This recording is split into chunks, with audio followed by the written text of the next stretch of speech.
ఈరోజు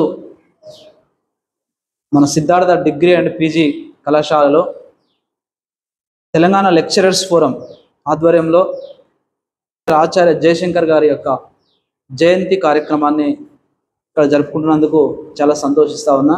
మరి యొక్క కార్యక్రమానికి ముఖ్య అతిథిగా అకాడమిక్ డైరెక్టర్ గుండెబోయిన జానయ్య యాదవ్ గారు, అదేవిధంగా ఈ కళాశాల అధ్యాపక బృందం, మరి విద్యార్థులు పాల్గొన్నందుకు మీ అందరికీ కూడా ప్రత్యేకమైనటువంటి ధన్యవాదాలు తెలియజేస్తా ఉన్నా. మరి తమ్ముడు మధు ఇంతసేపు మీకు మంచి విషయాలు జయశంకర్ సార్ గురించి కొన్ని జీకే పాయింట్లు, అంటే year of Nagarjuna Sagar and date of birth కూడా, ఇవన్నీ కూడా మీకు తెలిసి ఉండాలి. ఇంకోటి, సరే సబ్జెక్ట్ అంతా కూడా సార్ గురించి ఎంత చెప్పినా కూడా సరిపోదు, మీకు కూడా బాగా ఆకలి అవుతుందని నాకు ఫేస్లో తెలుస్తుంది కదా. ఆకలి అవుతుంది. జస్ట్ మీరు కింద దిగుతుంటే నేనేమన్నంటే ఒక్క 2 నిమిషాలు ఫోటో వేసి పంపిస్తామని చెప్పాను. వీళ్ళు వచ్చి ఇక్కడ కూర్చోబెట్టి ఒకటే వాళ్ళు చూసి సంపుతున్నారు అని మీరు అనుకుంటారు. సరే, ఏదేమైనప్పటికీ పర్వాలేదు. ఇక్కడ ఉన్నటువంటి సరే జయశంకర్ సార్ గురించి చెప్తే అది ఒడిచేటువంటి ముచ్చట కాదు.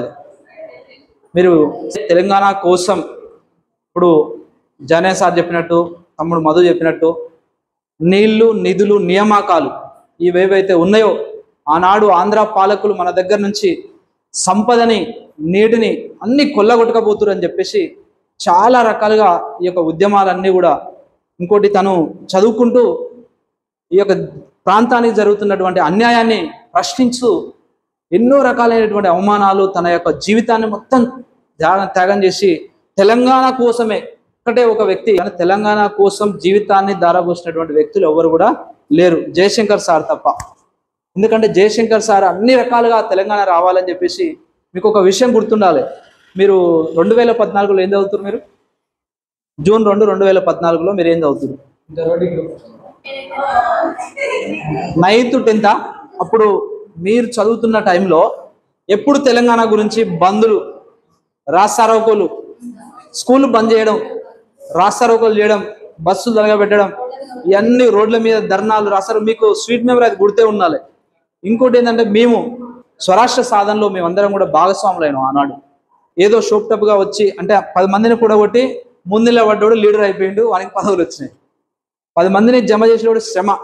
రావాలంటే రండి, మీరు పోతుంటే ఏమన్నా నేను రండి కొద్దిసేపు 2 నిమిషాలు దండేస్తారని అన్న.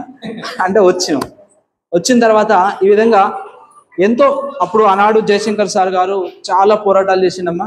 ఇక ఎక్కువ మనం సబ్జెక్ట్లోకి వెళ్తే మనకి డాక్టర్ బిఆర్ అంబేద్కర్ కావచ్చు, ఆ యొక్క రచించినటువంటి రాజ్యాంగం ఆర్టికల్, చిన్న రాష్ట్రాలు అనేటువంటివి అభివృద్ధి ఎక్కువ జరుగుతుందని చెప్పి, ఇలాంటివన్నీ కూడా ఎన్నో ఆ యొక్క సూక్తులన్నీ కూడా తీసుకొని మనకి తెలంగాణ రావడం కోసం అయితే సారు చాలా చేశాడు. మన దగ్గర ఇక్కడ పంచతత్వ పార్క్ అని సార్కి ఒక విగ్రహం కూడా కట్టించారు. చూసిరా మీరు?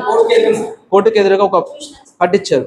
ఎందుకు ఇవన్నీ చేశారంటే, తెలంగాణ కోసం తన శక్తిని అంతా ధారపోసి జీవితం మొత్తం తెలంగాణకి అంకితం చేసింది కాబట్టి సార్కి అలా అంత మంచి పేరు ఉన్నది. సరే.